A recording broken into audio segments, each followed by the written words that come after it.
பாடகி ஜானகி அம்மா இப்ப உடல்நல குறைவால ஹாஸ்பிட்டல்ல அட்மிட் பண்ணி ட்ரீட்மெண்ட் எடுத்துட்டு இருக்காங்க அப்படிங்கிற செய்தி சோசியல் மீடியால பயங்கரமாவே கசிய ஆரம்பிச்சிருக்கு. அத பத்தி இந்த வீடியோல நம்ம இப்போ தெளிவா பார்க்கலாம். பாடகி ஜானகி அம்மாவை பொறுத்த வரைக்கும் 80ஸ்ல இருந்து சரி இப்ப வரைக்கும் அவங்களோட குரலை ரீப்ளேஸ் பண்ற அளவுக்கு எந்த ஒரு பாடகரும் இல்ல அப்படின்னு கண்டிப்பா நம்ம சொல்லிதான் ஆகணும். இன்னை வரைக்கும் அவங்களோட நிறைய பாடல் கிட்டத்தட்ட செம்ம ஹிட் அடிச்சிருந்திருக்கு. ரீசெண்டா அவங்க ஒர்க் பண்ண படம் என்ன அப்படின்னு கேட்டா தனுஷோட படத்துல ஒரு சின்ன சாங் ஒண்ணு பாடியிருப்பாங்க.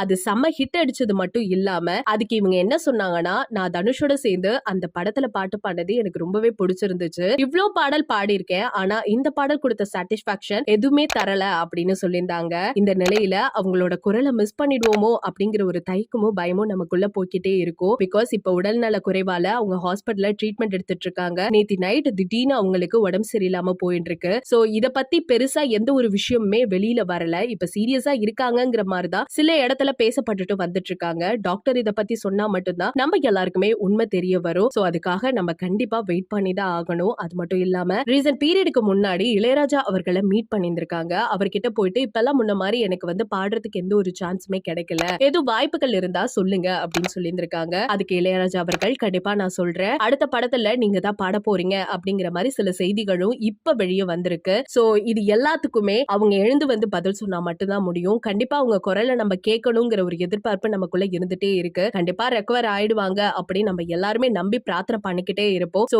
இந்த செய்தியை பத்தி நீங்க என்ன நினைக்கிறீங்க அப்படிங்கிற உங்களோட கருத்துக்களை மறக்காம நம்ம கமெண்ட் செக்ஷன்ல ஷேர் பண்ணிக்கோங்க.